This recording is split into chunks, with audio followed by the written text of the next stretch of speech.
Thank you very much for joining us. It's lovely to have so many people here. This evening is the aim, as has been with all of these evenings, is a whistle-stop tour of the bits of a topic that Dickie and I both find very exciting and interesting. So we might start with some quite basic stuff, but we will skip around and we will try to just stick to the stuff that's cool and exciting and relatively new. We are going to go very, very briefly and quickly through some neuro exam stuff, just because it's so fundamental to all of the rest of this. My number one thing is have a system, do your exam the same. If you want to use a form to fill it in to keep on track about all the different parts of the neuro exam, there's loads of them around, but I think they're really useful. I put these videos in. Oh, Dr. Hepburn. Can I be really honest and say I'm blooming useless at remembering what all the cranial nerves are? So on the back of my neuro form, I've got a description of all the cranial nerves are. So I can't remember otherwise. I also do, like, someone once told me that if you can, if their eye nerves are normal and they can eat and drink, you've pretty much done most of the cranial nerves, which is, I mean, not necessarily to be encouraged, but if you're really in a hurry or something, that does kind of work. I put these two videos in only to illustrate, and I think they illustrate quite nicely. Let's watch this one, see what you think of this horse, and then we'll just watch another video in a second.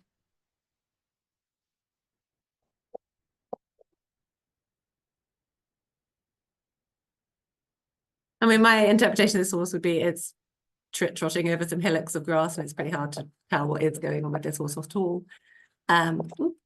Whereas this dude here, you've got a beautiful tarmac runway, a well-trained medicine specialist handler, and actually this horse, you can get a pretty clear idea what's going on with this horse pretty quickly. So I think, I mean, you're not always going to have a perfect tarmac runway, but just take care not to overinterpret things if you're in a really challenging environment. I think probably we can scamper over most of this. I think everyone knows the basics of how to do a neuro exam. But I guess the real basic is this horse normal? If it's not normal, then what's wrong? And then I think sometimes it can be very hard to differentiate lameness and ataxia.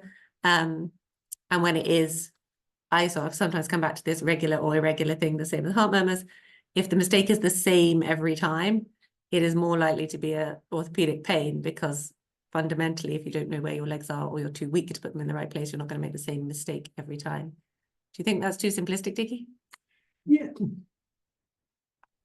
I must admit, for me, I tend to complete the entire neurological examination before I decide whether they are neurologic or lame.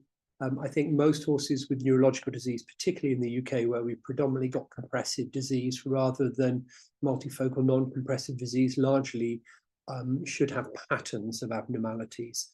So they should be coordinated in at least two of their legs, and they should be weak in at least two of their legs. I think the ability to get single limb issues with spinal disease in a country where we don't have non-compressive or frequent non-compressive pathology is much harder to rationalize.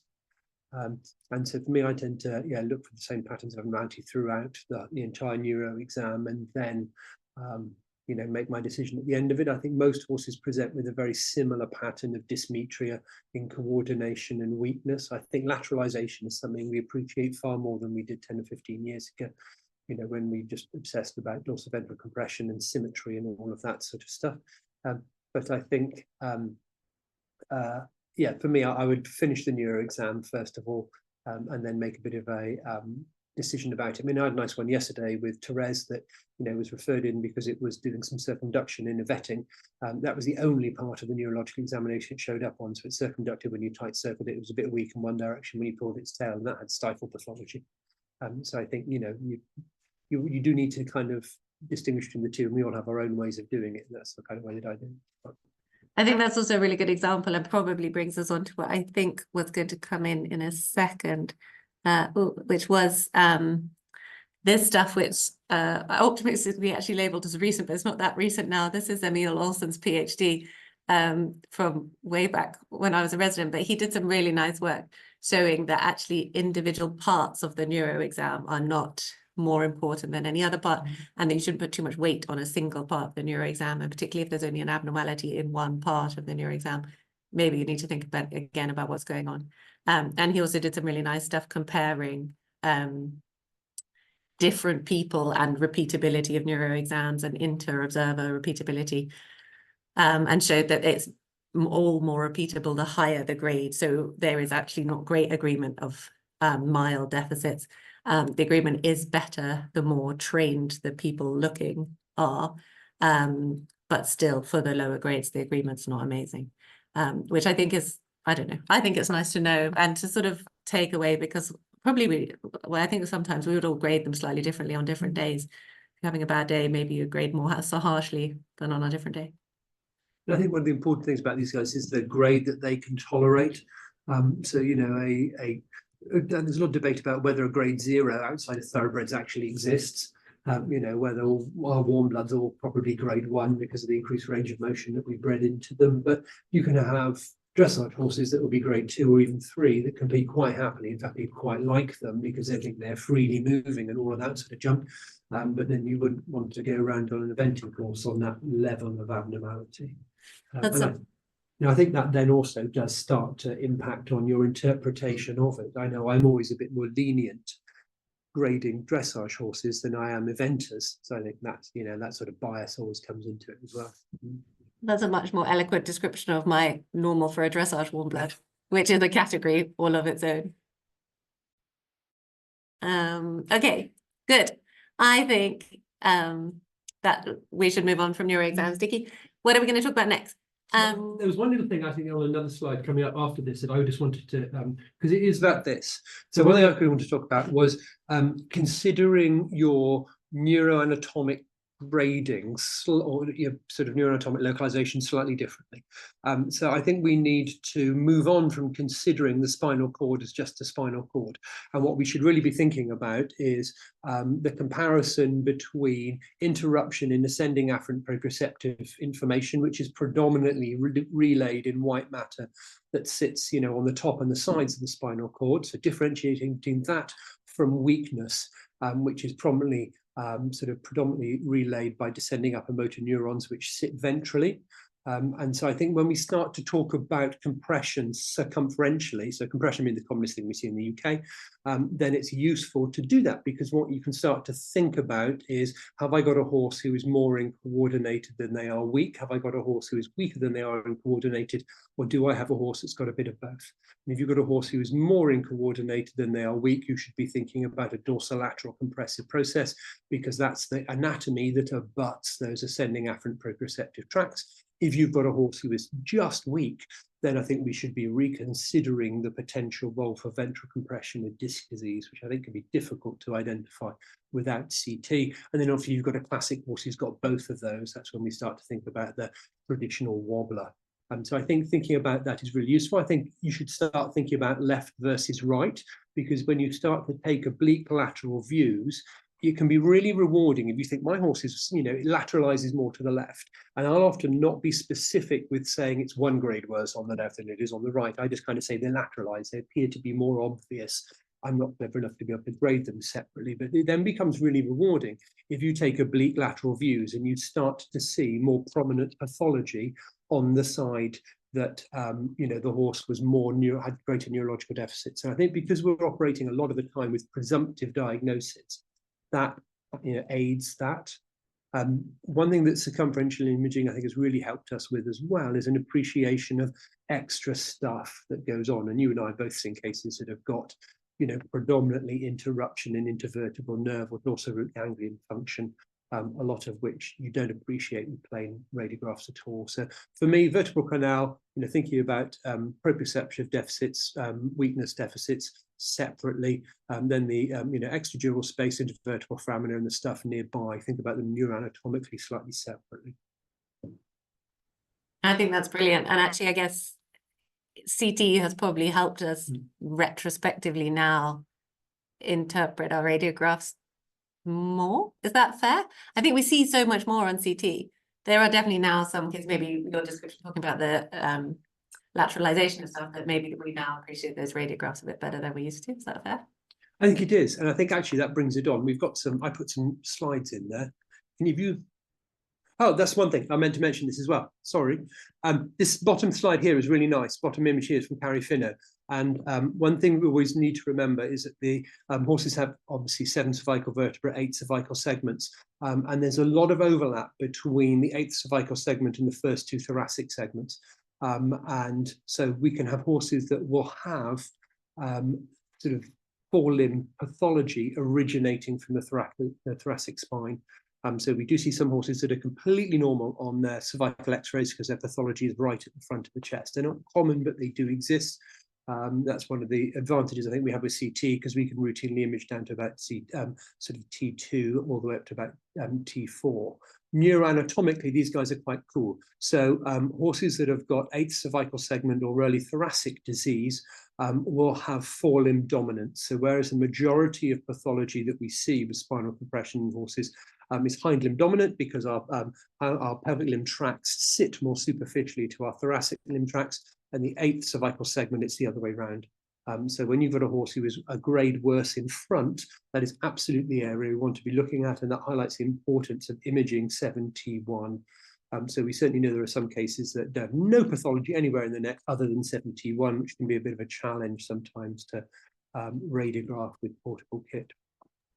And potentially to interpret. It's fair to say that the structure, obviously 71 is pretty variable even in normal horses.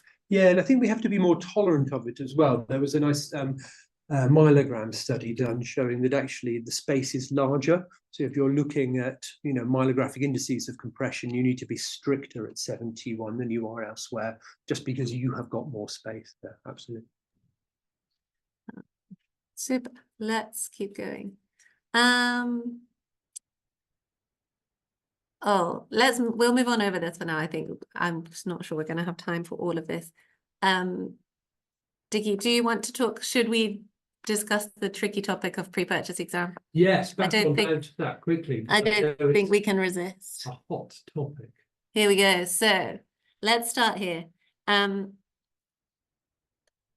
Rupert and Rhiannon from the RVC recently published this nice review article in Eve, which I would recommend people read. I think it's pretty thought-provoking. Regardless of which side of the fence you start on, I think this is a really nicely written article debating the pros and cons of cervical radiographs in pre-purchase exam. Dickie, do you want to kick off? Yes, I've got a couple of slides on this. I think Yes, I've shoved on there if you lower it down. Go. So I think there's a couple of issues with this. So I think one of the problems that we have, and I'll unmute my thing. So I completely agree. I think that is a fabulously written paper. It is a wonderful radiographic review of where we are with imaging the cervical spine in horses. I think there's a couple of issues I have with it. One is it is a radiographic review. It is not talking about the clinical aspects of examining the neck. And I think those two things go hand in hand. Do they? I think they do. In that, are people doing that exam at a vetting? We have some slides to cover that coming up. She's getting keen tonight. Few observations. So I think when we look at particularly sport horses and cervical pathology, so we're dealing with the neurologic horse, but the changes are very similar to what we see with neck pain. Warm bloods have such a high odds ratio for developing this sometime in their life that I think being able to effectively image them as part of a pre-purchase examination is probably a realistic expectation, because you are looking at a disease which is common in that population, and in most cases is not performance limiting. It requires management. Let me dive down one slide. You've got control. There we are. So this is, I had to do a little bit of a sort of talk on this a while ago. And this is just my talks on it. Next one down, just zoom through these really quickly.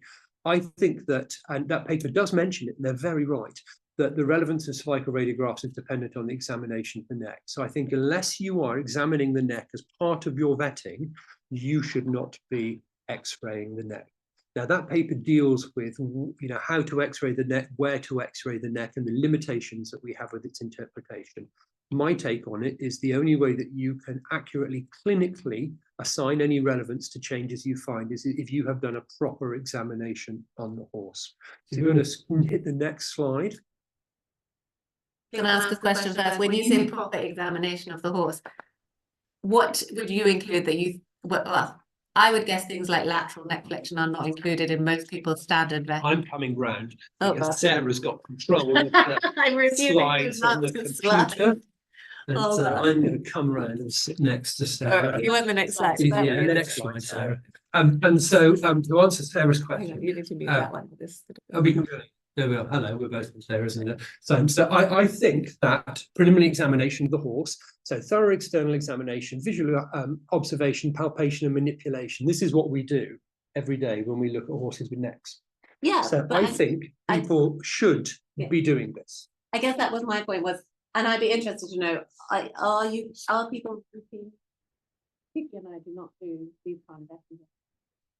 So we look at the radio in these vettings, and I suppose that's another issue in that we look at the radiographs, but we didn't examine the horse. Exactly, and I think certainly some of the people we work with here, like JK, would absolutely always do this, but then he is a bit of a neck obsessive, so he likes that sort of stuff. So I think you should pick this up in the preliminary examination. Next slide. I think that you should be able to pick up neck pain, reduced voluntary movement when you're looking at the horse in walk, trot, and in hand. And I think while you're doing that, you should be looking at the normalcy of the horse's gait and whether it's got any dysmetria. So I think actually that, you know, as part of a vetting, you can do this. Now, I think there are things you need to add in, which I think should be on the next slide. So, you know, should we be completing these things? Should you be walking with the head elevated, abrupt stopping, tight circling for a bit longer, pulling the tail, serpentine walk over an obstacle, hill walk if you've got it. And I think if you're going to x-ray the neck, you should. You know, the vetting allows you to vary from the standard examination. You know, we x-ray lots of stuff, we ultrasound them, we endoscope them. So I don't see why you can't do this. In fact, I think if you want to take, if the client requests neck radiographs, then you should do this, because then you're doing a thorough job of actually interpreting them. You know, and arguably you need this stuff to interpret the x-rays. And ultimately, if you're going to have a defense, so there was a little study done. We contributed a couple of cases. I contributed one of them that was never published but presented in Italy, done by Davis, of horses that passed pre-purchase examinations and within 6 months had a diagnosis of spinal ataxia, and they absolutely exist. They do happen, and they're usually ones that have got pre-existing neck pathology that is subclinical at the time that the vetting is performed, and then the change of use realizes that underlying pathology. And in order for you to be able to defend yourself in a vetting, you need to be able to prove that you've done a proper examination. So I think doing this and recording it means that you can quite happily say that at the time that I vetted this horse, it was neurologically normal. Its range of neck movement was normal. Therefore, it has become, this problem has developed subsequent to that. I would encourage you, if you know, are asked to do neck radiographs, to start off by having a right good look at the horse. And it really is going to be much easier to then say, I don't think these radiographic changes are. I agree.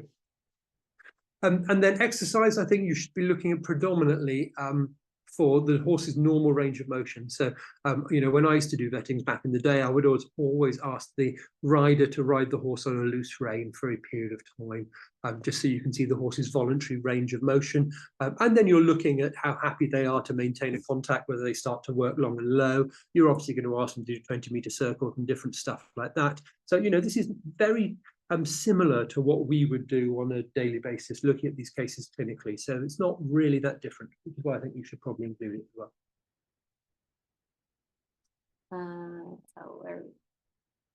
So this was, we've got a whole raft of things that we can talk about on here. So the sort of topics that Sarah and I were thinking about covering. So vetting is obviously one of them. No? Have you got a plan? I at some stage would like to talk about Amy Johnson's stuff, but do you want to talk more about spinal cord compression stuff? No, we can talk about Amy Johnson's stuff. Well, I guess because I was coming to what if it's not compression, but should we finish talking about compression first? Yes, we can talk about compression first. That is fine. I just wanted to give you guys, so it kind of ties in a little bit with the sort of imaging stuff that we're starting to do. So I know a lot of you would already be taking neck x-rays. Come on, technology, are you going to work today? It's just a bit slow. And I just wanted to give you an idea of some of the concepts that we've kind of started to think a little bit about here. So most of the time when we are looking at sort of older horse necks, particularly sport horse necks, the commonest pathology we're going to see is changes within the articular process joints. And the vast majority of this looks very similar in each case that you see. Their clinical presentation can be a little bit different, but often the radiographic changes are very similar. I do think we should be grading. This is where Sarah and I differ a little bit. I'm not very clever, so this is the grading scheme that I like because it's a little bit more basic and it has pictures. And I like go with your grading system's older. And my grading system is older, which I think is ageist. This is the commonest grade that we would tend to see. There is a separate grading scheme, which I've got somewhere else on here, which is the one that clever people like Sarah like to use. Here we go. And so this is the one which is a bit more recent, which is a bit more specific. So this one has more sort of defined changes at each site.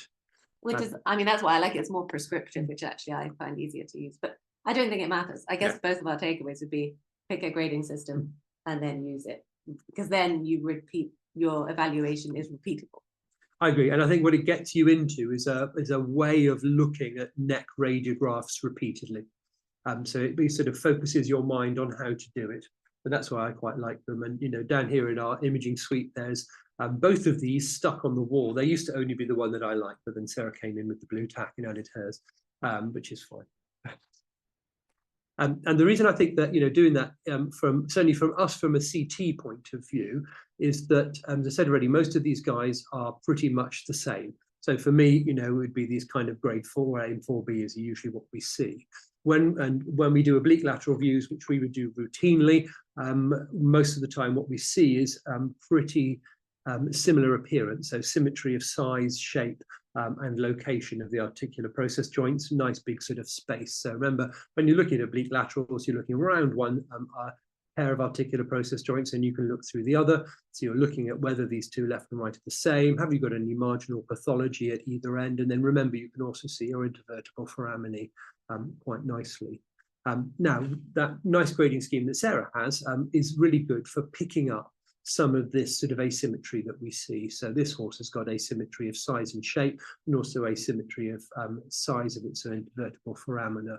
And as we start to see some of these cases, these ones that have got more stuff going on, I think these for me are the ones that CT really seems to help, and the ones that we see more marginal pathology. It gives us a greater understanding of exactly the relevance of this sort of stuff.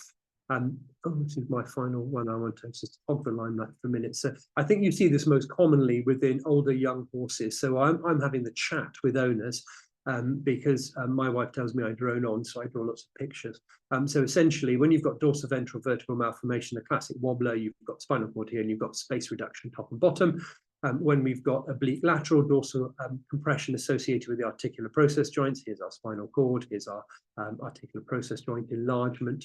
And that pathology in the articular process joints can either be simple osteoarthritis, a bit of subchondral sclerosis, bit of unhappy cartilage, marginal new bone, thickening of your joint capsule and more fluid, or it can be complex. This one here is my favorite picture. I like to think it's Father Christmas. Some people, Henry Tremaine in particular, thinks it's something else.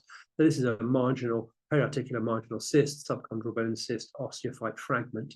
And the more asymmetric the articular processes seem to be, the greater the potential for this. The more asymmetric the horse's presentation tends to be, you also then run the potential of what's called vertebral arch malformation. So vertebral arch is the origin of your articular process joints, and you can either have symmetric articular process joints, you can have asymmetric articular process joints with a normal vertebral arch, or you can have asymmetric articular process joints with an asymmetric vertebral arch, and that can just contribute to the compression that you're seeing. And then this is where CTing them, I think, really help. Super. I think that's perfect. I think our plan was not to drone on too much about CT and CT interpretation tonight. That is probably for another day. I was going to skip on to something that's one of my favorite recent things. Where's Amy Johnson gone? Or do you want to, should we talk about the nerve root ganglion? Oh, yeah. So one of the things we're starting to appreciate, and so here, right, this one here. So sometimes we will see foraminal pathology in horses. So one of the things we're starting to appreciate more and more is the potential for these soft tissue masses to exist within the vertebral canal, and they tend to present in one of two ways. So this is one of the classic presentations you'll get with these guys. So this little pony walking along here, as you lift its head up, what you get is a change in its upper forearm flexor function.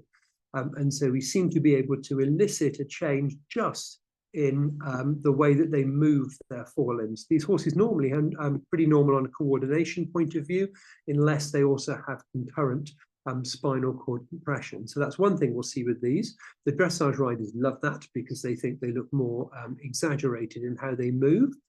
This is another quick one that I kind of shoved in. I hope these will show up. So this is episodic cervical lameness. So you can see this little racehorse is quite a bit weird on that right front leg, and then in a minute we'll kind of start walking a little bit better. We managed to convert that so it had a full lameness examination, and we managed to make it like this. So I hope the video is going to show. So this also had everything done orthopedically to it with no explanation whatsoever. So it came in for some imaging, potentially looking for intervertebral nerve pathology. And this is the sort of stuff we'll often see with these guys. So they can have a compound compressive process where it's either malformation of the margins of the intervertebral foramina. They can also have some soft tissue compression. And so with this horse, because there was still space within the intervertebral foramina here, even though we've got some bony encroachment, we ultrasounded the articular process joint. We could see some quite marked distension up here dorsally. You can then ultrasound your nerve roots. And this horse has got some quite marked thickening of its intervertebral nerve, 6-7 on the right-hand side, which would correspond nicely with what we could see sort of clinically. And then when we look at the left nerve, it wasn't. So right nerve is on the right, left nerve is on the left. So this had this joint injected to make it shrink, and then local deposition of triamcinolone over the nerve root, and then it went back to being normal. So I think, you know, as we start to understand more and more about what's present in the neck beyond just the spinal cord, then we can give explanations for some of these weird and wonderful as well. Quite cool. That's a pretty cool case. This is that small paper of cases of ganglionitis. Yeah, and I would encourage you all. This is one of my favorite papers that's been published recently, and I think it's a fab resource. And the main reason it's a fab resource, so it talks about horses with cervical pain and dysfunction. Reading it, the fab resource is that it's open access, you can get hold of it very easily, and there's a link to loads of videos. And these videos, which you can see running here, are a wonderful description of how to examine the axial skeleton in the horse, looking for localizing pain, looking for muscular asymmetry, movement restriction. And I think it's something that, you know, we should be doing more of, and that's a brilliant way of learning how to do it. Cool. And then this is one of my favorite recent papers. So I guess after all these cases we've talked about with X-ray changes and CT changes, there are a population of horses where they have the clinical signs that fit, but they don't have any imaging changes. And then you are left saying, what's wrong with these horses? Amy Johnson from Penn in the States put together a really nice case series. These are adult horses that seem to have proprioceptive deficits and behavioral changes, which I think is quite interesting.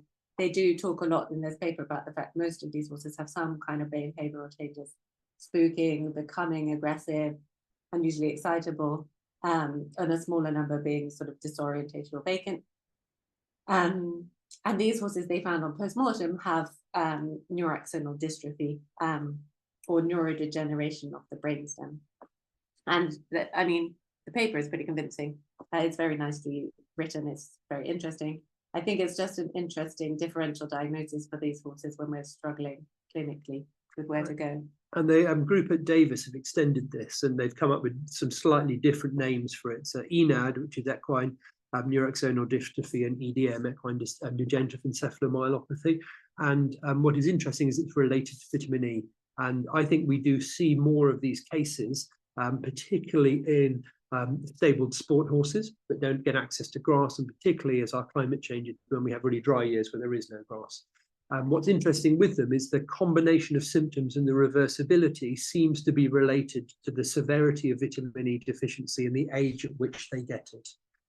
The Davis group now have also got a long chain neurofilament tests, so you can actually send blood, because we don't get much of this disease over here. The border of the sort of incidence is low, so you can send a blood sample away and they will look for that. CSF is a better sample. So whereas we didn't have an ante-mortem diagnosis for these, there is now one. It's not perfect yet, and they still recommend excluding compressive disease, because some compressive diseases will also have an increase in their long chain neurofilament.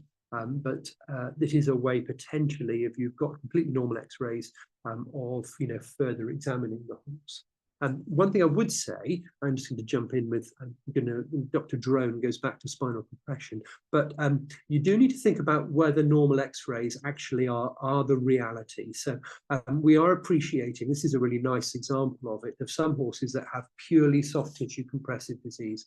So this is a horse with marked thickening of its ligamentum flavum, some prolapse of its disc that was completely normal on lateral radiograph. So there are some horses that will have apparent dorsiventral compressive disease that don't show up radiographically. I mean, I guess for me these days, I don't think radiographs are sufficient to rule out physical pathology. Like if the radiographs are normal, but the signs localized to the cervical spine, I would always you have to them. do a CT, I think, before you could confidently say there was no pathology. So I guess that Johnson paper really applies to horses that have a normal CT scan rather than normal radiograph. And there is a second biomarker paper, right? With a different biomarker that I wasn't sure that was clinically available, is it? Davis, the neurofilament is available from Davis. So yes, cool. Do you want to talk more about the spinal cord, or should we talk about West Nile? We can dive into a bit West Nile, because I think we should talk about West Nile. Also, if people have questions or cases they want to discuss, please either just stick your hand up or put them in the chat, and we'll come to them. We'll jump into a bit of West Nile for a change, and then we can always come back to a bit of spinal cord action. Okay. I put this in partly because I'm sure, like me, you keep receiving all those emails from DEFRA about blue tongue and the fact that it's on the way and all that threatening chat.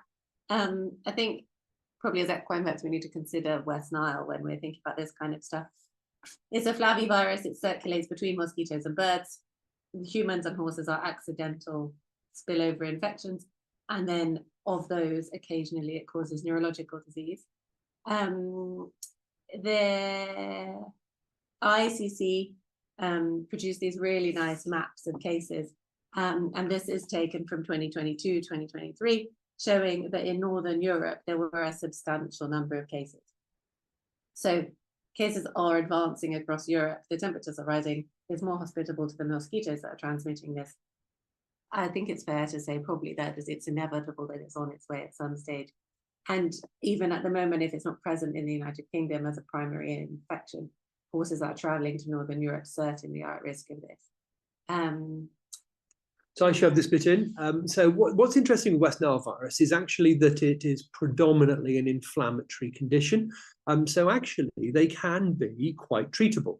And I remember when I was a resident in the US in the sort of early 2000s, when it first broke in the mid-Atlantic, we would have sort of over about 100 something cases a year, and they respond very positively to steroids. Now, I think the European version, it has got a higher mortality rate than what we see in America. But essentially, it is a multifocal lymphocytic polio encephalomyelitis. So you'll get a whole raft of neurological signs. You will get recumbency, you can get central signs, you can get really quite profound muscle fasciculations, etc. The incubation period can be quite long. And so sometimes, if you've got horses arriving with it from the continent, then they can arrive quite happily and then suddenly go sort of downhill over the next couple of weeks. The number that actually become clinically apparent is quite low. And that, I think, is part of what you were meaning. I think it is more common in this country than because we're not screening for it actively and looking for it in the way that they were in the US sort of 20 odd years ago. I think we're underestimating how common it probably is. That, I guess, is a controversial issue in terms of the screening and interacting with DEFRA about these cases. But anyway, Dickie's talked already, I think, about the sort of plethora of different neurological signs that you might see. But I guess from our point of view of the sort of normal neuro cases that we see, it probably does need to be a seasonal differential, certainly for horses where we would otherwise in this country probably assume that they have herpes. In the summertime, we're going to have to be thinking, is it possible they could have West Nile? There should be a couple of, if you click on TPD, so we've said a bit of that already. There might be, now apologies for this, because in the early 2000s we had 1 to 3 megapixel cameras. So this is a very old video, and it probably doesn't show up particularly well when it's streaming over Zoom. But this is an early West Nile case with muzzle fasciculations. So these are ones you really want to just hang out near and look at. And what you'll often find is that they start to have spontaneous activity across their muzzles. So they'll start to have a little bit of twitching going on in the muzzles. That'll often extend up the face as well. You can sometimes induce it. And so lightly touching them with a pen instead of getting a very short-lived vibration will often cause an extended vibration. With them, it's very hard to kind of turn it off. So do sort of, stop, have a bit of a look at them from afar. As they get worse, then obviously recumbency here, but hopefully you can see down at the front end of this horse that it is still having fasciculations across its muzzle and its eyelid, and that's sort of quite classic for West Nile. So they have far more in the way of cranial signs than you would get usually with herpes. Unless it's an incredibly unpleasant, neurotropic form of herpes, in which case you should probably have lots of horses being involved. So in terms of if you think you maybe have a case, it's generally going to be in the summertime. It's seasonal, so summer, autumn time. Particularly, actually, what I haven't written here is horses particularly traveling back from Europe. It is notifiable to the APHA, despite the fact that it's not zoonotic or transmissible between horses. And so currently you're allowed to test to exclude the condition. It's not the easiest process to go through. You have to go on the website, and you need a reference number from an APHA vet before you could submit your sample. That process has become slightly easier, but it's still not super simple. But it's definitely worth testing these. And so what you can also do at the same time is you can send a sample to Davis. They've got a very nice import certificate, which you can get off their website, which is what I always do if I've got one of these, either on serum or CSF, because then I'll actually get an answer that is relevant to the horse, rather than waiting for APHA to faff around and say yes or no about whether they're even going to test it. And so that's what I tend to do, because I'm a naughty person. I think absolutely. I think you have to get that it's quicker to send bonkers. You have to do the APHA because it's notifiability, but they will quite happily run an IgM capture which is relatively quick with these guys. So CSF is quickest as opposed to serum, because you have got this delay because it's predominantly a central nervous system infection. And certainly, in my experience of treating them in the US, which is different to what you get, particularly with the Italian strain, where their mortality seems to be much higher, is that because it is an inflammatory condition, they respond fantastically well to anti-inflammatories. So we would give them a lot of dexamethasone in some, recumbent cases, 100 milligrams, once or twice a day. And, it would wear off relatively quickly. They don't seem to have, some of the American experiences, they don't seem to have the sort of prolonged neurological deficits that you get with herpes and the very long follow-up period. They will often respond pretty quickly. That's interesting. Why do you think that happens? I think, certainly the very early post-mortem stuff that was done on them showed that it is just an inflammatory process. It is purely a marked, polioencephalomyelitis. And so if you can dampen that inflammation down, then their function returns to normal. Whereas herpes causes, causes attacks the blood vessels within the central nervous system, so you actually get tissue death, which you don't with majority of West Nile cases. That makes sense. Cool. It's worth saying that vaccination is available. There is only, as far as I'm aware, there's one licensed vaccine. You need to give 2 doses 3 to 5 weeks apart and an annual booster. And certainly for horses that are traveling abroad, it's worth, I would say, these days, considering it probably should be done for horses traveling to Europe in the summer. The American experience is it's a phenomenally effective vaccine. the incidence of disease fell through the floor after the vaccine was available, and the severity of disease in cases that get it is, the number that are recumbent and euthanized is teeny weeny. Cool. I think that's all we have to say about West Nile. Should we circle back around to anything else? Do people want to ask questions? Does anyone have any cases they want to discuss? Put a hand up or put something in the chat. Otherwise, I'm just going to drone on for 5 more minutes about what we see on CT, because I think it's cool for you guys to kind of understand a little bit about how this is evolving. It's not it's not a completed story yet. There's quite a lot of work with Equine Spinal Initiative, which is a group of us around the world who are looking at all of this. But this is what we're starting to appreciate far more with what's actually going on in the cervical spine of horses. So instead of talking about Zoom, quite surprisingly. I think it's okay. So I hope you're still there. We just got a funny Zoom meeting, but we'll keep going on in case it isn't. Instead of talking about spinal compression as being type 1 or type 2 or stenotic or dynamic, we're starting to move towards is more of an anatomical description. And so we see dorsal ventral vertebral malformation. So this is dorsal laminar extension, thickening of your ligamentum flavum, and then caudal epiphyseal flare, causing this sort of top to bottom compression. And this is one of the ones anatomically where you'll get a roughly equivalent amount of incoordination and weakness. This is what we'll often see myelographically. So either old-fashioned sort of plain orthogonal myelograms, or more commonly when we CT them. And when we do CT them, we'll still do this sagittal midline, so we can still do our reduction in myelographic size.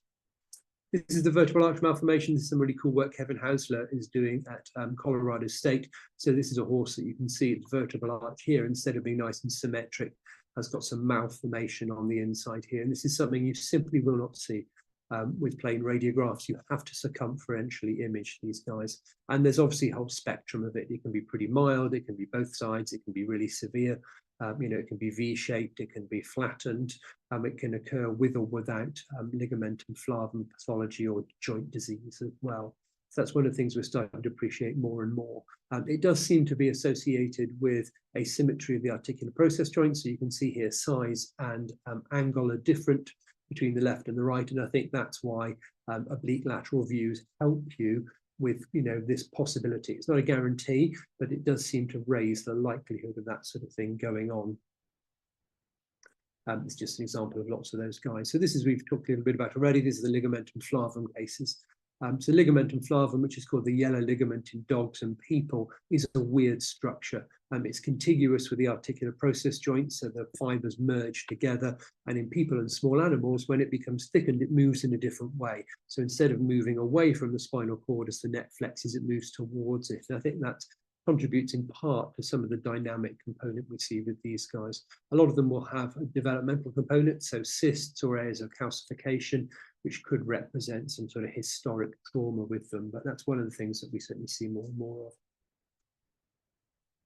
And then, the commonest thing that we're seeing are the articular process joint changes. So all these sort of things that you can appreciate on X-rays. So your osteophytosis dorsally and ventrally, we will see on CT. And this can either cause soft tissue compression. So this is the thing we quite like to find. So there's your bony margins, axial margins of articular process joints. Here's your dicolumn, and you can see how your lateral and dorsolateral dicolumn here has been flattened by a soft tissue extension of the articular process joint. So that is genuinely a soft tissue compression because of synovitis in these guys. And then we see some where they've also got a bony component as well. And interestingly, a lot of these ones that often have the more funky enlargements are often very soft tissue, and these ones that are a little bit asymmetric in their size and shape can often have the more bony axial pathology. And then disc disease. So disc disease, I think, is, I was very much brought up to ignore ventral compression. And I think as we CT more and more, we're starting to appreciate ventral compression. And for me, there's a, and I'm really glad Sarah talked about the, the EDM cases. EDM is predominantly a descending upper motor neuron disease when it starts. So early cases that have got that neuroaxonal dystrophy, equine-neurological myeloencephalopathy, will often show up as you walk them downhill. So you're looking at an alteration in their descending upper motor neuron function. Davis group will find those guys on the hill before they find them when they're tight circling them. So one theory is that when we tight circle horses, we're looking at a conscious proprioceptive deficit.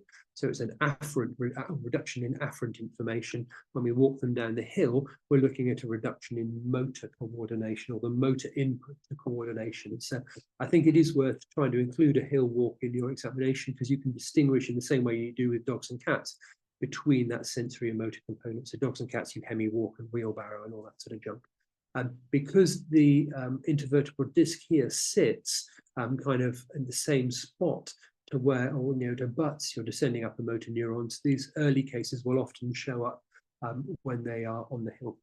And so you'll see weakness deficits before you see in coordination deficits. And those in coordination deficits will often come because of the instability that causes. So this one here has got some ligamentum flavum thickening, is why you've got that sort of dorsal compression in addition to your obvious disc disease and your disc protrusion that we see here. So I think considering disc disease, which I know we used to kind of poo-poo back in the day, is something that we should be doing more. And has anyone done anything, I don't know about this, but following these disc cases? Because like in people and cats and dogs, there is a school of thought that the disc will calm down and stop people. Yeah, I think a lot of the cases that we see, if you can create stability across the articulation, then the relevance of the disc disease gets less and less and less. But I think ultimately, so that they don't tend to get, we say horses don't have a nucleus pulposus, but they do, it's just very small. So they don't tend to get the traumatic disc explosions that smallies get, but they will absolutely get progressive disc disease. So I think you're kind of beholden to try and reduce the loading of that disc by strengthening the base of the neck. Cool. We've done a pretty whistle-stop tour here of our highlights of neurology and horses' necks. Can we entice anyone into asking any questions? Has anyone got any cases? Have we bored you all to sleep? Possibly. I'm not seeing much on the chat. No. One thing, while everybody's contemplating lots of questions to ask, one thing that I would kind of caution you a little bit about when you're looking at sort of neck radiographs, we've kind of talked a little bit about assessing articular process joints. What I would encourage you to do is have a stepwise approach to looking at all of the neck radiographs and look at them 3 times. And so for me, the first thing I always do is to assess my vertebral canal size. So I'm looking predominantly for dorsal ventral compression. I do minimum sagittal ratios for that, but then also look for the qualitative indicators. Joe Mayhew would always stress that if you've got compression because of malformation, you should be able to see the majority of that malformation. So I'll go top to bottom looking at that. Then I will come back and I'll look at the articular process joints, grade them, whichever scale you want. If you've got oblique laterals, look at the symmetry. Then I'll go back and have another look and look for the rest of the stuff. Now, as you start to do this repeatedly and it becomes a normal part of your day-to-day existence, then you will do all of these things automatically on each image. But that paper that Sarah talked about, talking about the neck radiographs as part of a pre-purchase examination, taking them is quite difficult with portable equipment. We can certainly help you if anybody wants to know more about that. It is much easier to do with big equipment in a hospital because of the amount of kV you need for the neck base. But the next component of it is actually having a rational way of looking at them, and that I think gives it to you. In a way, sorry. No, go for it. I was only going to say it's almost easier to assess the quality of your radiographs once you start to interpret them in that way. Because once you start to try and look for those things, if the radiographs are poor quality, you're like, well, I can't see half this stuff. And suddenly actually it becomes a lot clearer than if you're just sort of blankly looking at them, wondering if there's anything wrong. And we are going to do an evening session on improving radiographic quality. So we might have a bit of 5 minutes on necks in that as well. So minimum sagittal ratios, I might tend to do the intravertebral one. I'm not a big fan of intervertebral. I don't really understand how to interpret it, so I just do the intra, but I know some people quite like intervertebral. No, I'm the same. Yeah. I would interpret my radiographs exactly as you just described. And I think looking for one of the things that would highlight is that there are limitations. So we always talk about there being, their degree of accuracy, but that accuracy works in both directions. So you can have horses where they will give you a false positive, and you can have horses where they have a false negative. So if you look at this axial view on CT, you can see how the main compression is occurring here with the vertebral arch, not at the top of your vertebral canal. So as you measure it here, that's going to look nice and normal. And here you can see if you measure it here, well, that's not even at the site of where your compression is. So they're not perfect in either direction. The stuff that Joe Mayhew used to talk about, and I think he's completely right, dorsal laminar extension, you can see here. So this finger-like radiopacity extending from your dorsal lamina, sort of ventrally and cranially, and then your little ski jumpy action called epiphyseal flare. Joe also talks about incongruities and malarticulations. So malarticulations are bends like this one down here. And then that's where I think, when you're looking at your intervertebral one, I tend to just look at that and go, ooh, that's a bit of a malarticulation. And then your incongruities is where you get steps. Like How much weight would you give to that malarticulation? For example, like it's quite common at say C2, C3. I would agree with you. And I think in the upper neck here, I think this is very much incidental. And so we don't see, certainly looking at the population we don't get that much upper neck pathology. I think if you work with thoroughbreds, you will see more in the way of upper and mid neck pathology, but we predominantly see sport horses. So I completely agree. I would always check. So I think, if you find that sort of stuff, I will often go back and have another really good poke and prod looking at the mobility there. But I think on the whole, from a neurological point of view, most of these are incidental. And I guess the canal is much wider, so you've got a bit more fluid. For me, this one's a little bit, so I think that one is different. Sorry, absolutely. I guess that's not a radiograph describing for IBLS. No, which is terrible. No, but I think you're good to sort of mention it. So I think here you've got a few other things that I would look for. So I think you've got a malformed cranial and caudal epiphysis. They look kind of like stumpy and square and all that sort of stuff. And I think you've got a partial dorsal subluxation. You've also got some disc narrowing. So I think that for me, and I think it's really good to say that would go beyond what I would consider to be just a normal bit of a bend at that site. The anatomy looks normal and there's nothing else. I guess, what I was describing is that it's quite common that at 2-3 everything looks normal, but there's quite a sharp angle. I think that's it for that. Oh yeah, that or maybe we don't even need to talk about this. That is just taken from that same grading paper that I was talking about. I think it's quite interesting. They describe these bony changes on the back of the occiput, and they describe the fact none of us really know what to make of them. But I now merrily report them. We still don't really know the significance of these. I think they're interesting. When you look at young horses who have got changes there, I think what they potentially can indicate is there may have been some slight trauma to the neck when they were under 3 years of age, when most of the zygomatic processes are actually forming. So I think sometimes they can be historic on that front. But I agree with you. I think, they're very much, you poke and prod them and they just simply don't care. No. I think the ones that do care, often if you ultrasound them, you'll see more in the way of soft tissue change. And that's, I think, annoying.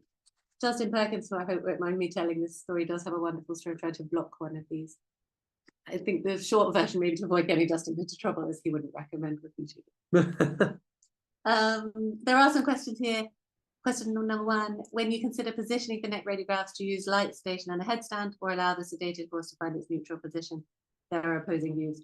I think that we collectively here would be firmly of the opinion of sedation and a headstand.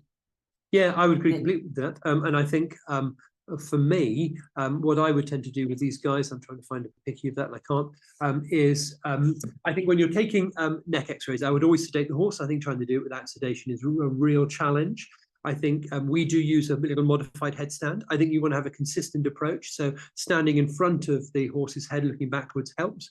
I would always try and have the muzzle in line with the shoulder, because then what you're not doing is having the neck too low or too high.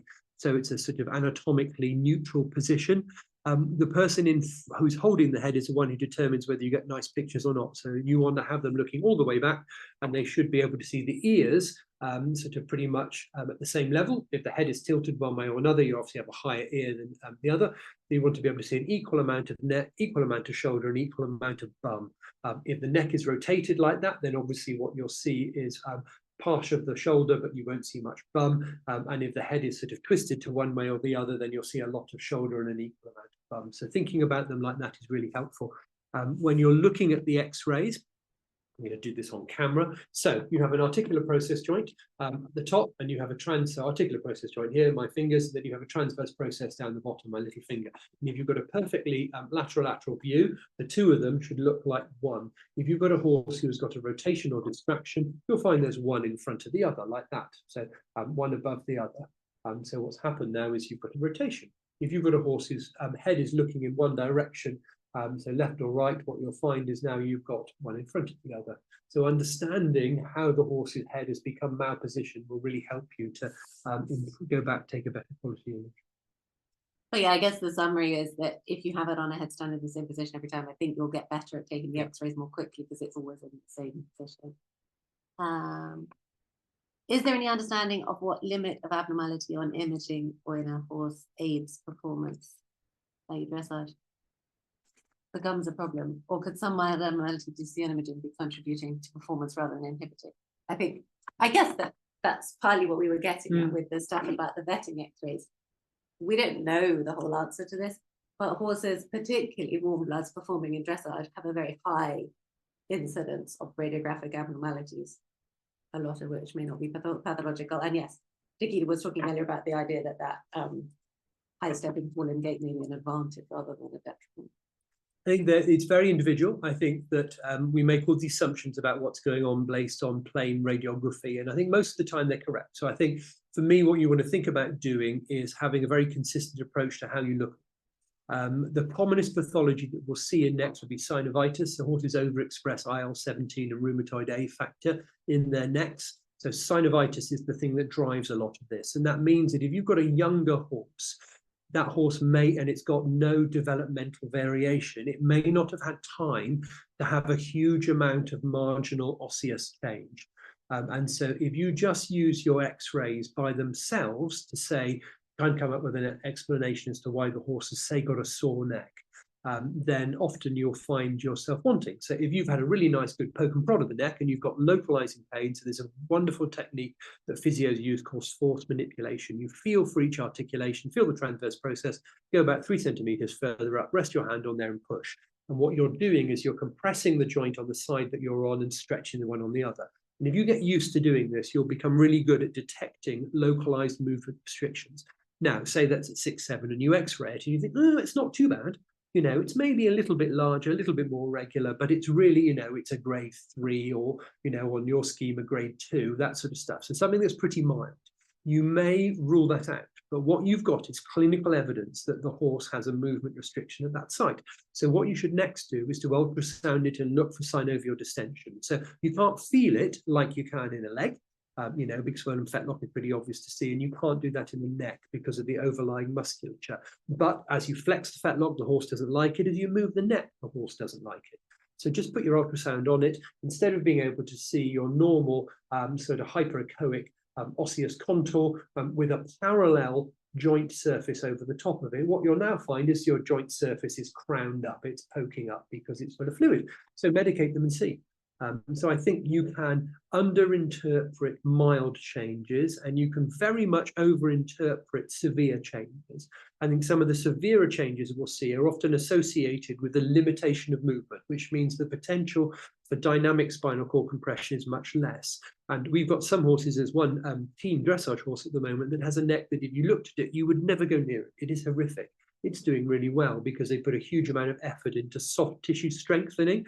So I think a lot of these cases, we forget about the relevance of the epaxial musculature. So if you've got a horse who has got really thin epaxial musculature, that's going to have an unstable neck. And regardless of what its x-rays look like, you can really beef it up.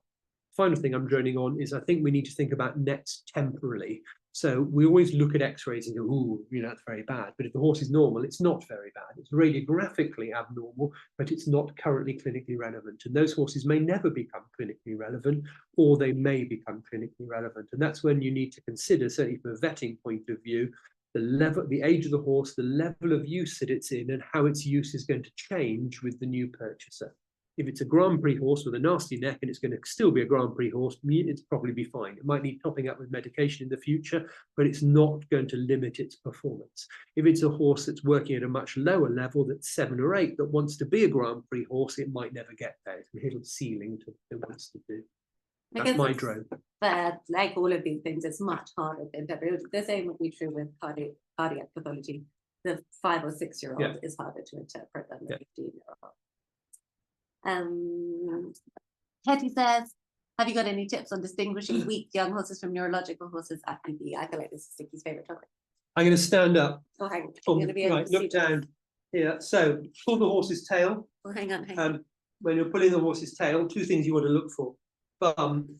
Pull the bum over like this, coming towards here. Sarah, here's my bum, like that. And if you've got a horse who is just weak, as you pull their bum over like that, they're young, you'll find that the bum will go over. That is not neurological weakness. The way that you discern between overall weakness and neurological weakness is you look for something else. So bum coming over equals weakness, neurological weakness. Can we have some foot, please, here? So we'll put it on the table. Horses do not have much in the way of rotator muscles. They just go forwards and backwards, up and down. Neurological weakness will manifest as an abnormal rotation of the leg as you pull the bum over, and the foot will then roll over itself like that. So if you want to distinguish between a horse who is just weak, pull their tail, bum will come over, leg will stay nice and straight. If they've got a neurological weakness, then as their foot hits the ground, instead of staying nice and straight, it'll rotate and roll over itself like that. Because now what you're looking at is pronator and supranator involvement. And we should have put a video in that for that foal from last week, because that was doing that on the next level. Hopefully that answers your question. Is that all? I think it is. Yes. All right. Oh, and we're bang on our hour because we were late starting. I hope that's been useful, guys. And we will be back. I don't know if we've even plotted our next evening extravaganza. Oh, hang on. We've got one more question, and then we'll extend our time allowed. Oh. When you see articular process joint pathology radiographically, do you find any additional CT findings will aid in determining prognosis or treatment? I guess the alternative question is that is as interesting as it is for us to get a CT, does it change the outcome for the patient? I think it does. So I think for me, I'll drone on first, or you get this one. No, I mean, I would say definitely we see quite a lot of stuff on CT that I think changes does it change the outcome? I think it changes the prognosis, which probably does change the outcome. For me, CT, an owner with concerns. So there is something strange about the horse's presentation. So most of the horses we see look exactly the same as the last 5 and exactly the same as the next 5. What we don't see, so normally they'll be grade 2 to 3 out of 5. Sometimes they lateralize, they're usually grade for worse behind. If you've got a horse who is tripping and stumbling to the point that there's a safety concern, then I think you need to understand the neck more thoroughly. So that's number 1 for me. Is there any sort of safety concern? Is there a weird history? Abnormal presentation. So we've talked about the increased tripping and stumbling. Have you got a horse with cervical lameness? Have you got a horse with an apparent radiculopathy? So is there something clinically about them that's a bit funky and a bit different? And then finally, have you got radiographic changes, which are either not very exciting at all, but you've still got a horse with a big foam finger pointing to its neck saying this is where it's wonky, or have you got lots of stuff going on and you just do not know what is relevant to it? Because remember, you can have a normally sized vertebral canal with all of this bony crap on the outside, which has no involvement whatsoever with spinal function. You've just got a movement restriction. So for me, those kind of 3 things. I think the most useful population would be the older young horse. So horses up to 3, predominantly developmental, usually dorsiventral, and they're often buggered with that neck surgery. Horses from 8 or 9 onwards usually have articular process joint osteoarthritis, stick steroids in and they'll do well. But the guys in the middle have more variability. We have no idea about when the articular process joints form or how they form, how many bits form as cartilage models and join together. We just don't know. But they do seem to grow for quite a long time in sport horses, more so than thoroughbreds, which is why I think there's this variability in pathology. So with those guys, as Sarah said, if you have those concerns, then what the CT will provide you is an explanation of the number of sites and then the anatomic cause of the compression. And from there, you can come up with a realistic treatment plan, be that medical or surgical, and then also an idea of the horse's prognosis, rather than just writing it off. Now, we don't always CT them, so obviously there's a cost and risk associated with it. But I think if you want to know quickly, then that will give you that information as best we can. It's not perfect.